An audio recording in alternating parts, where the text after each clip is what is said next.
मनुष्य को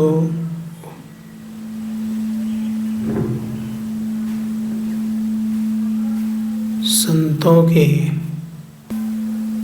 सानिध्य में रहना चाहिए।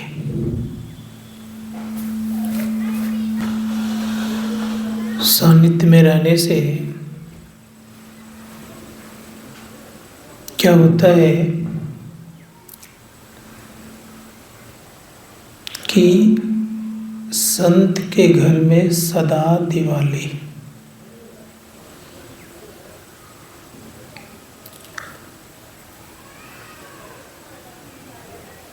वहाँ एक दिन दिवाली नहीं होती, वो सदा होती ही रहती है।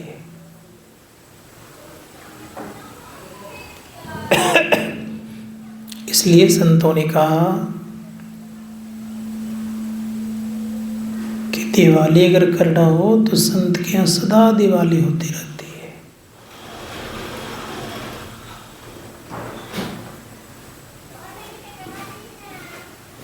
तो हम लोग भी ख्याल रखना चाहिए कहाँ जाना है, संत के घर।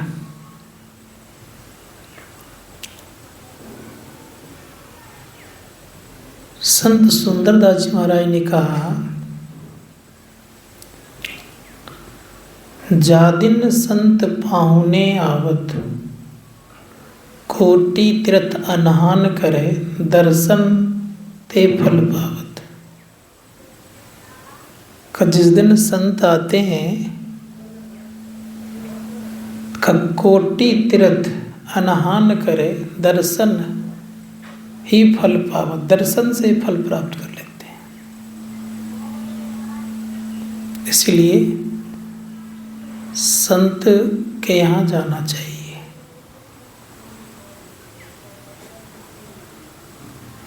ब्रह्मानंद स्वामी कहते हैं,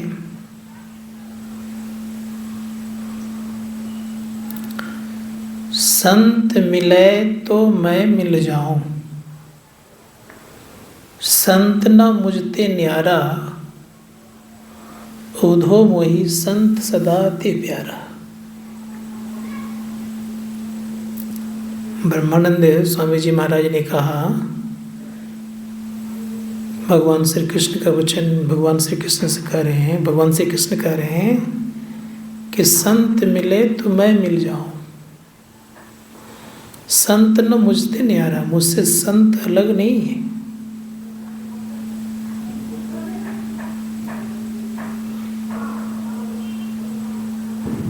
जहां जहां संत पधारे, जहां जहां संत जाते हैं, उनके पीछे पीछे मैं चलता हूं। भगवान श्री कृष्ण कह रहे उद्धव से कि जहां जहां संत जाते हैं वहां वहां मैं उनके पीछे पे चलता हूं। इसीलिए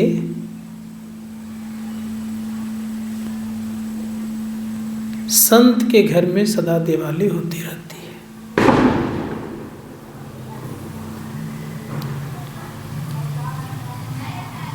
दूसरी बात रह गई यह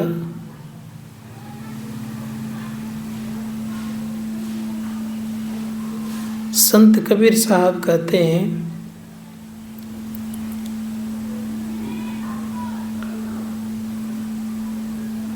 कि अगर संत को आपने भोजन करा दिया तो समझिए कि ब्रह्म ने भोजन कर लिया।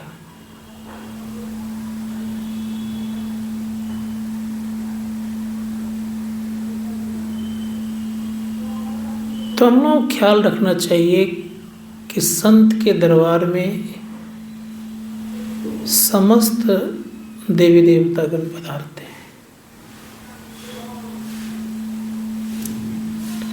उन्हीं का ऐसा दरबार है जो सबके लिए खुला रहता है। बाकियों का दरबार तो सबके खुला रहता नहीं है। इसीलिए बड़ा सुंदर शब्द कहा गया है, दरबार हजारों देखा है, सदगुरु ऐसा कोई दरबार नहीं। सबके लिए खुला रहता है, कोई बंधन नहीं। देवता आ जाओ, देवीगण आ जाओ, कोई भी आ जाओ, सबके लिए खुला रहता है। इसीलिए शास्त्रकार कहते हैं कि हम लोग को जानना चाहिए कि संत कितने महत्वपूर्ण के होते हैं। संत कबीर साहब की वाणी में, संतन के संग लागरी तेरी अच्छी बनेगी। अच्छा बनाना है तो संतों के संग लग जाइए। आज देख लीजिए, अगर हम लोग संत महात्माओं के संग नहीं लगते तो हमको धनबाद के लोग पहचानते। ये दूर दूर के लोग जो पहचान रहे हैं, किनके कृपा से पहचान रहे हैं? संत की कृपा से ही तो पहचान रहे हैं। तो कौन पूछता, हम लोगों को छोटे से गांव में रहने वाले हम थे। आज जो हजारों लोग जान रहे हैं, तो संत की कृपा से जीवों का कल्याण होता है। संत शरण जो जन पड़ा, ताही का लगा ठिकाना। इसीलिए उपनिषदकार ने कहा साधुओं का संग करना चाहिए। इसलिए कहा मोक्ष द्वारे द्वारपालास्य चत्वार परिकीर्तिता समो विचार संतोष चतुर्थ साधु संगम। मोक्ष के द्वार पर 4 द्वारपाल रहते हैं। कौन कौन? सम, विचार, संतोष और साधु संग। साधुओं का संग नहीं करेंगे तो विचार, संतोष ये सब नहीं आएगा। इसीलिए साधुओं का संग परम आवश्यक है। ऋषि मुनिगण कहते हैं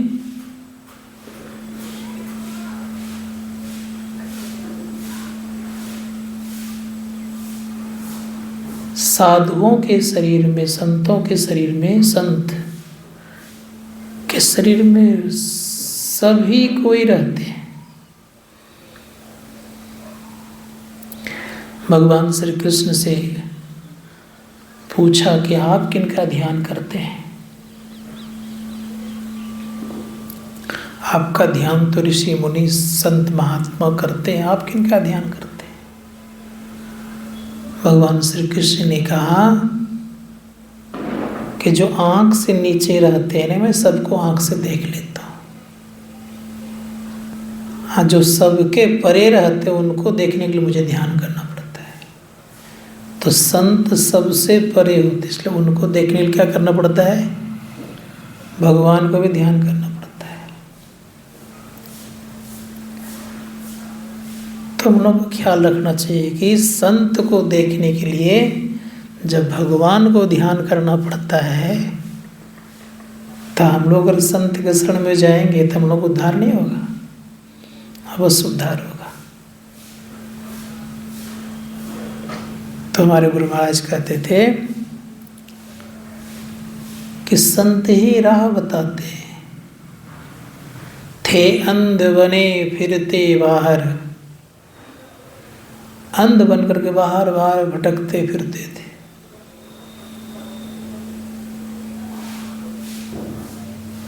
लेकिन उनकी कृपा हो जाएगी। कृपा जिनको हो गई तो बाहर बाहर भटकना बंद हो गया। जिनका बाहर बाहर भटकना हो गया तो क्या हो गया? बंद हो गया तो क्या हो गया? बाहर बाहर भटक रहे व्यक्ति बड़े आनंद में रहते हैं। जो बाहर बाहर नहीं भटकते वो बड़े आनंद में रहते हैं, भटकने वाले उतने आनंद में नहीं रहते। तो कोशिश करना चाहिए हम लोगों को बाहर बाहर भटकना छोड़ करके अंदर में अटकना चाहिए, ठहरना चाहिए। क्यों? कि बाहर में रास्ता नहीं है। इसीलिए बड़ा सुंदर शब्द हमारे गुरु महाराज कहते हैं, जीव का उद्धार करने का मार्ग कहीं बाहर में नहीं है, जीव उद्धार का द्वार पुकार कहा, घट भीतर ही सत्संतों ने, सारे संतों ने कहा है जीव का उद्धार का मार्ग कहाँ है, घट के भीतर में। इसलिए हम लोगों को घट के भीतर चलना, शरीर के भीतर चलना चाहिए। क्या मिलेगा इसके अंदर में? तो गुरुदेव की वाणी में है, घट बीच अजब तमाशा साधो, घट बीच अजब तमाशा। घट की घटा घटा में स्थिर, तड़ित जड़ित भयो प्रकाशा है साधो, घट बीच अजब तमाशा। इसमें अजब तमाशा है। क्या क्या मिलेगा? तो बड़े प्रेम से गुरु महाराज कहते हैं, प्रभु तो ही कैसे देखन पाऊं, तन इंद्रन संग माया देखूं, माया तीत धरहूं तुम नाऊ, मेधा मन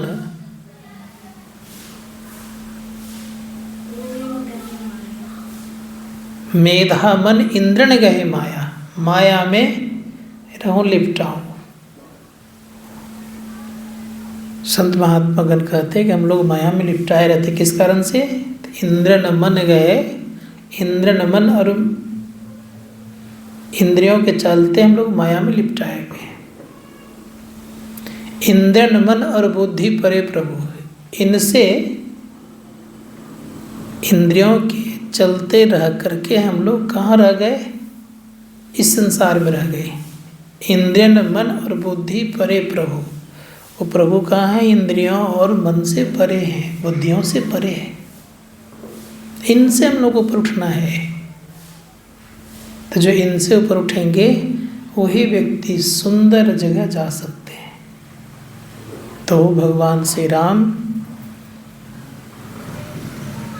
जब इसी अयोध्या में पधारे, दीप उत्सव लोगों ने किया,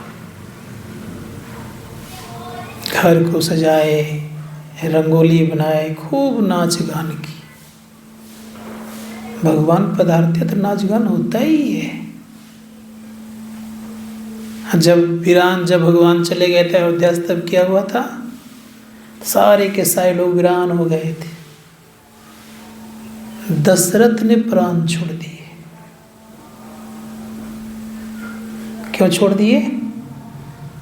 कि भगवान का वियोग बर्दाश्त वो नहीं कर पाए। तो कौन कर पाएगा?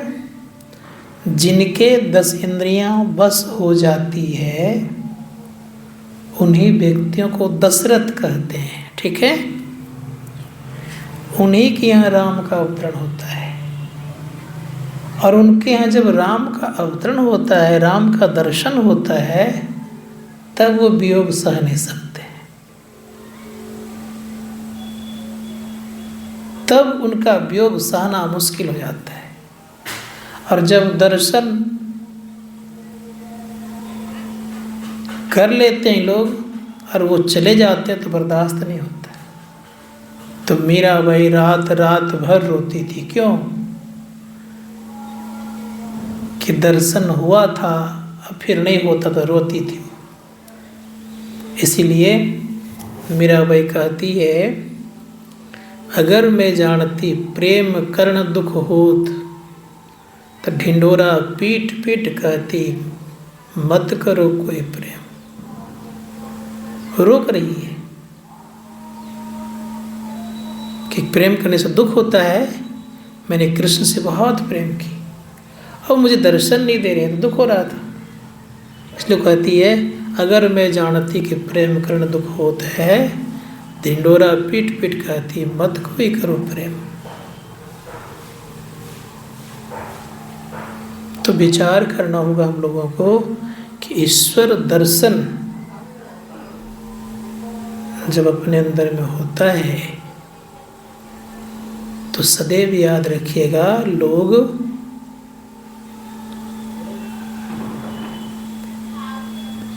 एक बार दर्शन होने के बाद फिर दर्शन कभी छूटता नहीं। लेकिन 10 इंद्रियों और 14 इंद्रियों, मतलब 14 इंद्रियों से ऊपर उठने वाला दर्शन को फिर कभी अलग नहीं कर सकते। लेकिन 10 इंद्रियों के द्वारा जो दर्शन होता है, 10 इंद्रियों के बाद जो दर्शन होता है, ये बिंदु रूप में दर्शन होता है। ये अस्थाई दर्शन नहीं रहता है। कभी हुआ, फिर चला गया, फिर मेहनत करते हैं, फिर होता है। बात समझ आ रही है? तो जो चला गया, तो दशरथ ने क्या किया? प्राणी त्याग दिया। कभी ये बर्दाश्त नहीं होगा। तो 10 इंद्रियों से ऊपर जो दर्शन होता है, बिंदु का दर्शन होता है। और 14 इंद्रियों से दर्शन होता है, वो आत्मस्वरूप का दर्शन होता है। 14 इंद्रियों से ऊपर जो दर्शन होता है वो आत्मस्वरूप का दर्शन होता है। 14 इंद्रियों के परे का दर्शन आत्मदर्शन। उसी दर्शन के बाद फिर और दर्शन की आवश्यकता नहीं पड़ती है। इसलिए संत महात्मा गणों ने कहा 14 इंद्रियों से युक्त दर्शन ये माया का, और 14 इंद्रियों से परे का दर्शन वो परमपिता परमात्मा का। फिर कोई दर्शन की आवश्यकता नहीं होती है। अब 10 इंद्रियों से अलग वाला दर्शन बिंदु का, इसलिए बिंदु में तहनाद बोले, रैन दिवस सुहावना, उनको सुहावना लगता है। तो ये ख्याल करने का प्रयास करना चाहिए हम लोगों को। जो इसका अभ्यास करेगा, एक न एक दिन उस परमपिता परमात्मा का साक्षात्कार करके दुख का अंत करेगा। इसीलिए संत महात्मा ने कहा, ये पटाखे बाजे हरदम होते रहते, कब? संत कबीर साहब कहते हैं, उन्होंने कहा कि अपने अंदर में हरदम होते रहते हैं। घटा घनघोर गहराणी साधो, ये जो घटा है घनघोर है, इसमें क्या क्या नहीं होता रहता है। संतों ने कहा जो इसका साधन व्यन करते रहता है, उनका यह लोक और परलोक दोनों सुख में होता है। तो मन लगा करने की चेष्टा और प्रयत्न करना चाहिए। बोलिए प्रेम से श्री सद्गुरु